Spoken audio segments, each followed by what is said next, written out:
सबसे बड़ी लेजेंड अदाकारा तो ऑफ कोर्स वो बुशापा। अस्सलाम वालेकुम, कैसी आप? ठीक ठाक हैं? ठीक ठाक मेरी जान। वाह, एक तो लंबी ऊपर से हील मेरे पास भी है, वैसे मैंने पहनी क्यों नहीं। हाँ बुशापा, आज आप खुशी में लक बुशापा, आपने ये क्या रिवर्स गियर लगाया हो मुझे बताएं। भाई क्या मतलब के रिवर्स क्या है? मैं तो कभी जिंदगी में मोटी हुई नहीं वैसे भी। नेवर एग्जैक्टली कभी भी नहीं, लेकिन ये मेंटेन करना कितना ऐसा मुश्किल होता होगा। I don't think so, actually I been very lucky कि मैं अंडरवेट थी हमेशा से। उस वक्त मैं कहती थी हाय अल्लाह, मेरी कलाई कब चौड़ी होगी, कब मेरे हाथ बड़े बड़े होंगे, कब मेरे पाँव, मेरी टांगे। मैं हर वक्त अपने आप को देखती थी कितनी मैं टीवी पे अच्छी मोटी लग रही हूँ थोड़ी सी। वो इतनी अंडरवेट थी कि मैंने बाकायदा कुछ अरसे तो ऐसा किया कि रोजाना जग भर के मलाई वाला मिल्क शेक सारा दिन पीती थी कि मुझे बोटी चढ़े ना। वैसे चढ़ी आपको बोटी? बड़ी मुश्किल से। नहीं, दो बच्चों के बाद भी कपड़े हैंगर पे टंगे हुए थे। क्या बात है। वैसे ना ये एक सारी काट होनी चाहिए। अच्छा, क्योंकि हम रिवर्स गियर की मैंने बात की तो हम भी जरा एक रिवर्स गियर लगाते हैं। बुशापा, आपको आपके बचपन का यौम आज़ादी याद है जो आप लोग घर में बड़े, और क्योंकि आप लोग बहनें भी अच्छा सारी गाती भी थी, आपके वालिद साहब भी पसंद करते थे, आपकी वालिदा ने भी सीखा हुआ था। बिल्कुल बिल्कुल। हम लोग गाते तो खैर वैसे थे, हर वक्त हमें गाने की आज़ादी थी। यौम आज़ादी था या नहीं, लेकिन घर में गाने की बहुत आज़ादी थी। लेकिन हम लोग ना वो जलाते थे दिए जिसमें वो रुई के तुम्बे लगाते थे ना, तो वो हम अपनी छत के ऊपर, हमें बड़ा अच्छा लगता था मोमबत्तियां, और वो नेबर्स के साथ मिलके, और हमारे नेबर में एक और फैमिली थी जो 5 बेटियां थी उनकी, तो हम सब लड़कियां मिलके, तो वो एक मजे का सीन होता था। बाकी सबके घरों में चिरागा होता था एक्चुअली। लाहौर में जब हम थे वो एक बड़ा बेसिक सा ऑर्गेनिक सा एक माहौल होता था। ये जो हम अब पटाखे फोड़ रहे हैं, तमाशे कर रहे हैं, बाजे बजा रहे हैं, शोर मचा रहे हैं ना, हम लोग झंडियां जमीनों पे गिरा रहे हैं। सॉरी, मैं क्रिटिसाइज करने नहीं आई, लेकिन एक नेचुरल सी नॉर्मल सी बात है, कॉमन सेंस की, कि आप जिस चीज़ की इतनी, जैसे हम बहुत सी चीज़ों की तकरीम करते हैं, इज्जत करते हैं, रोटी गिर जाती है तो हम कहते हैं नहीं नहीं रोटी नहीं खानी है ना, रोटी बचपन से ऐसे सब करते हैं। तो आप झंडा जमीन पे कैसे थोड़े दिनों में देखिए कचरे में पड़ा होता है। हाँ, बिल्कुल। तो मैं ये, हम बहुत से लोग बात ये कर रहे हैं कुछ सालों से कि ये ना करें। एक झंडा लें, अपने घर पे लगाएं, कपड़े का झंडा, चलो उसको लपेट के रख दें, अगले साल फिर लगा दें। उसको फेंकने की, ये जो कागज की झंडियां ना, ये वो जो प्रॉपर इसको लगा रहे हैं तो रिसाइकल, इसको मतलब इसको अच्छे तरीके से बार बार रिपीट करता है। कोई वहाँ नाले में, कूड़े में, कचरे में पड़ा होता है, कोई नहीं करता। जरूर मोहब्बत का इजहार करें, लेकिन ऐसे ही छोटे छोटे दिए जला लें अगर आपको अच्छा लगता है, कोई खर्चा नहीं उसमें। मिट्टी के दिए होते हैं, और एक अच्छा सा बड़ा सा कपड़े का झंडा लगाएं, उसको लपेट के फिर रख दें अगले साल। अच्छा, तो मैं लोगों के घर में देख रही हूँ, लोगों ने अभी से लाइटें लगाना भी शुरू कर दी है। मेरे घर के सामने भी एक दफ्तर है, उन्होंने इतना खूबसूरत, जो जैसे आपने बात की तो चरागा हुआ है, बड़ा खूबसूरत लगता है। तो चरागा भी जैसे आप भी कह रही थी, मतलब ये तो मैं उनकी बात करी जो बेसिक चीजें करना चाहते हैं, ये तो चलो जिनके पास वसाइल ज्यादा है। लेकिन आई एम श्योर कि हम एक टाइम में दोबारा दियों की तरफ चले जाएंगे, क्योंकि लाइट तो होगी नहीं जो हालात चल रहे हैं। लेकिन मुझे ये बताएं, कंपटीशन में हिस्सा लेती थी आप? ये मिली नगमों के स्कूल में तो मैं सबसे आगे होती थी। मैं क्लास 6 में थी और मैट्रिक की बाजियों को सिखा रही होती थी। बड़ा मुझे मजा आता था, और मुझे लड़कियां कहती थी हमें बुला लेना कौमी तराने के लिए ना, क्लास में से, मतलब कोई क्लास बंक करनी ना, मैं आराम से जाती थी, फलानी बाजी को भेज दें, फलानी को। तो बेचारी टीचर कहती थी ड्रामेटिक क्लब की प्रेसिडेंट है 6th क्लास में।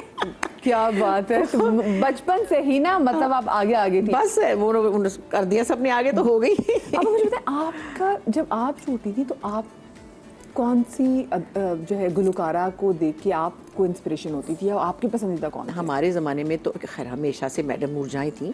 और कुछ आपको मज़े की बात बताऊं कि मिली नगमे उस वक्त इतने खूबसूरत लिखे भी जाते थे और गाए भी जाते थे, तो बाकायदा सीरियसली, ये सिर्फ लफ्ज़ नहीं है, रूह में उतर जाते थे। अभी तक 65 के नगमे, राहे हक के शहीदों, वतन के सजीले जवान। हाँ, हम तो बच्चे थे चलो उस वक्त, लेकिन मुझे अभी तक पता है कि जब वो बजते हैं तो मैं कहीं चली जाती हूँ। और हमारे उस वक्त की जो फौजें लड़ रही थी, 6 सितंबर की बात करूँ, उनको वो नगमे ऐसे सचमुच गरमाते थे उनके लोगों को। और वही 14 अगस्त पे फिर हम गाते थे, और हम तो बच्चे थे ना, हमें तो हर वक्त गाना होता था।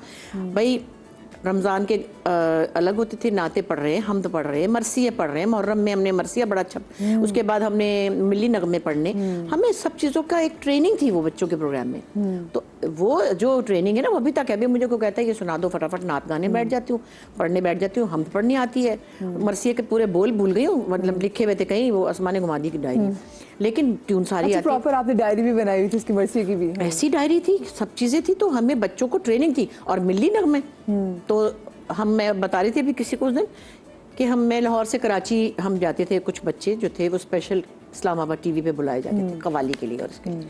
हम लाहौर टीवी के स्टार थे, मैं तो खास तौर पे बड़ी स्टार थी अपनी तरफ से, भूल गए होंगे लोग। अब उस वक्त बचपन में थी ना, जब 10 साल 9 साल की उम्र में गई, फिर 2 साल बाद दादी ने बिठा लिया, कोई जरूरत नहीं टीवी पे जाने की। लेकिन उस समय बड़ी प्रोमिनेंट बच्चों में थी, तो बाकायदा हमें बुलाते थे।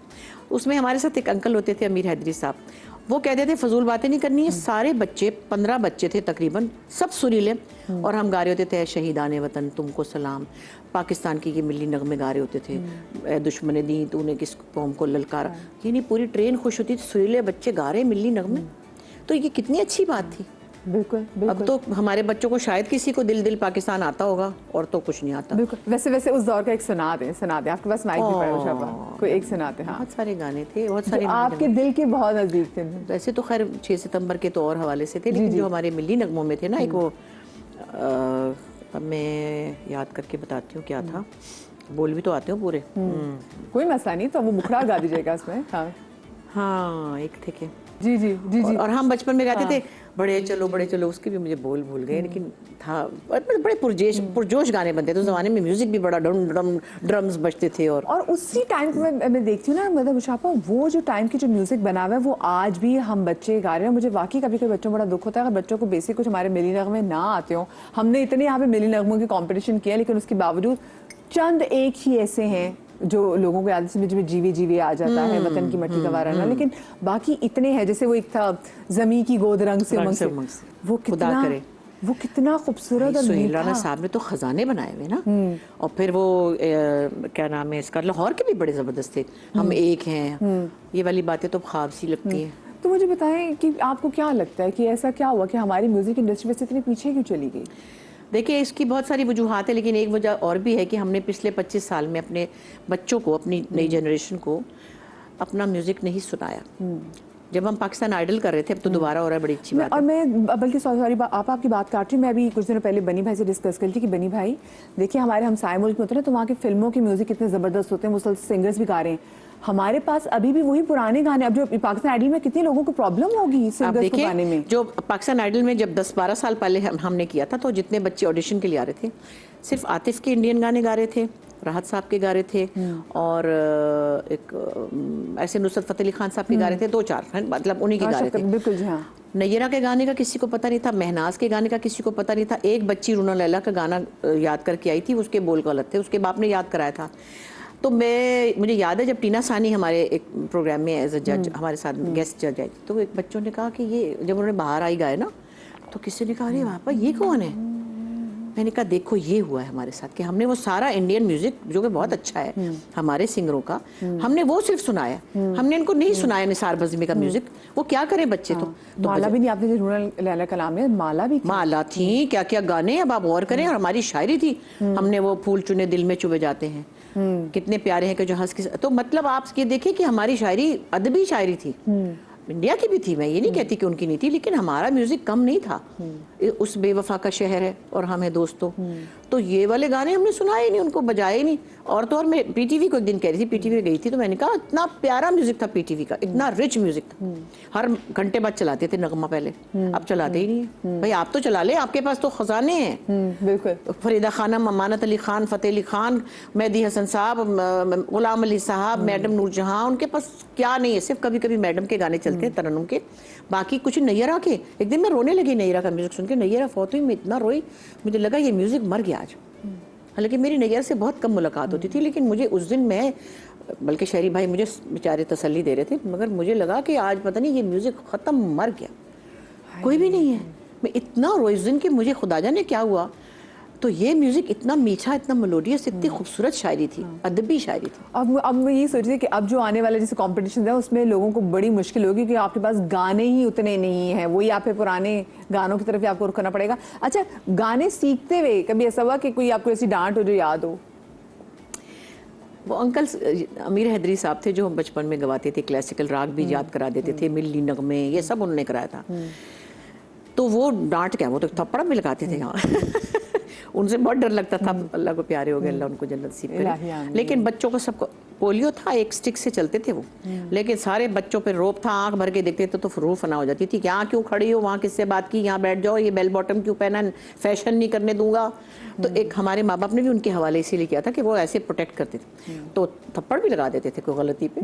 अच्छा, तो और बाकी क्योंकि आपकी तो सुंबुलापा इतनी सुरीली थी, मुझे जब सुंबुलापा ने मुझे बताया ना कि वो एक टाइम तक उनकी मियां ने उनको इजाजत ही नहीं दी गाने की, और उन्होंने बिल्कुल आखिर में जाके, तो मुझे इसका बड़ा हुआ कि सुंबुलापा इतनी खूबसूरत आवाज के, बहुत प्यारी, सबसे अच्छा वो गाती थी, हम सब गाते, भाई भी सुरीला, बहनें भी, अस्मा आपा इतना प्यारा गाती है। हाँ सब गाती, बाजी, अम्मी की आवाज अच्छी थी ना, तो सबको ये तोहफा तो मिला। अब हमने सीखा नहीं, मगर बस उठ के गाना शुरू हो गया। अच्छा, वैसे हम अस्मा आपा और आपका दोबारा की कोलैब देखने वाले हैं?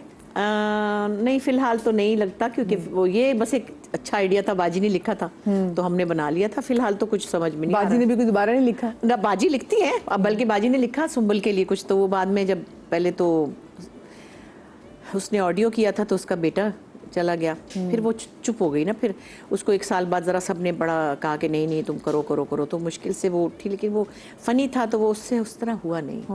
हाँ नहीं हुआ। बाजी ने लिखा, बाजी तो लिखती रहती कुछ ना कुछ, लेकिन देखें। अच्छा, मैंने आपको एक क्लिप दिखाना चाहती हूँ, क्योंकि एक पिछले दिनों एक वीडियो वायरल हुई है फैज़ मेले की। लाहौर में तो फैज़ मेला अभी भी होता है, हर साल फैज़ मेला वहाँ पे कराया जाता है। क्या हुआ है मुझे नहीं पता, ये डिलिबरेट एफर्ट है या धीरे धीरे लोगों के अंदर ये चीज़ आई है। बड़ी एक इंटरेस्टिंग बात बताऊँ आपको, पता है मेरे वालिद बड़े इंटेलेक्चुअल आदमी थे और हमेशा से बड़ा उनका विजडम था, दानिश्वर किस्म के आदमी थे। तो एक दफ़ा हमारे पीटीवी में एक हमारा बड़ा प्यारा दोस्त है शान हैदर, अब तो कनाडा चला गया, उसका ट्रांसफ़र कहीं दूर, पता नहीं गिलगित के बल्दिस्तान के, पता नहीं कहाँ हो गया था, कराची का लड़का था। वो बड़ा परेशान होता था, बूस्टर होता था तो कहीं दूर चले जाते थे, तो वो चला गया तो कहने लगा मेरे घर वाले बड़े परेशान हैं अंकल, मैं तो ट्रांसफ़र कराना चाहता हूँ मगर मेरा नहीं हो रहा। तो मेरे फादर ने कहा कौन है तुम्हारे अफसर, तो वो एक साहब थे जो हेडक्वार्टर्स में थे। मैं इतना प्यारा किस्सा, ब्रेक आ रही तो मैं ब्रेक के बाद, तो मैं बिल्कुल किस्सा करना नहीं रहती। किस्सा दोबारा से सुनेंगे छोटी सी ब्रेक के बाद, और ब्रेक के बाद हमें सनम भी ज्वाइन करेंगी, कहीं मत जाइएगा।